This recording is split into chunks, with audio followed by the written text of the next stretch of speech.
For weeks, all I've known is the city's concrete jungle, the constant hum of sirens, and the thick scent of smoke.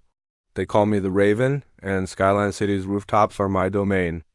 But even a shadow needs a break, a breath of fresh air.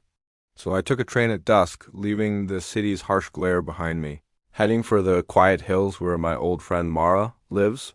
Her village is a world away from mine, peaceful, surrounded by fields and forests.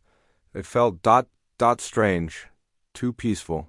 Mara greeted me with a hug so tight it nearly cracked the armor under my jacket. "You look like you haven't slept in days," she said, her smile warm. I tried to return it. The city doesn't sleep. Someone's got to watch it. We spent the evening by the fire, talking about old times, simpler times. For a moment, I actually let myself believe I could leave the shadows behind for good. But peace, for someone like me, is always temporary. Just after midnight, a strange hum started, echoing through the woods. It was low, unnatural, like 1,000 wings beating out of sync.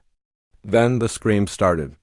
Mura's little brother burst into the room, his face a mask of terror. "They're back!" he cried. "The night bees, night bees?"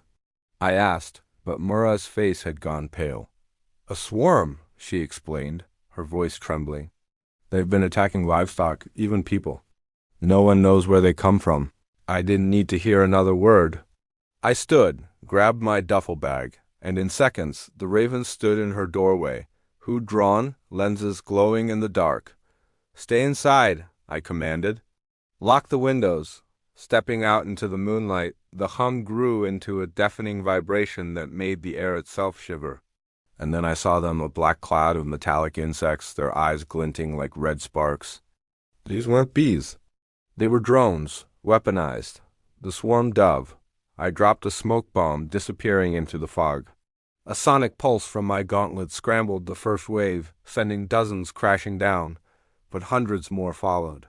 I leaped onto a tractor, fired a grappling line, and ripped down the power lines overhead. A shower of sparks erupted across the field, creating an electric web. The drones flew right into it, and one by one, their lights winked out. When silence finally fell, the ground was littered with smoking metal and broken wings. Mara and her family came outside, their eyes wide with shock and relief. "You saved us," she whispered. I picked up one of the fallen drones. Burned into its shell was a small insignia, shaped like a flame. Blaze's mark. My jaw tightened. "He's not done," I murmured, staring at the emblem. "This was just a message." Mara placed a hand on my arm. "You can stay, Ethan. Rest." I shook my head, my gaze already fixed on the horizon, back toward the distant glow of the city. "Can't. The fire's spreading. I have to go where it burns." And with that, I disappeared back into the night, a shadow chasing the coming storm. Thank you so much for watching this story unfold. If you enjoyed this adventure with the Raven, make sure to hit that like button and subscribe for more. I'll see you in the next one.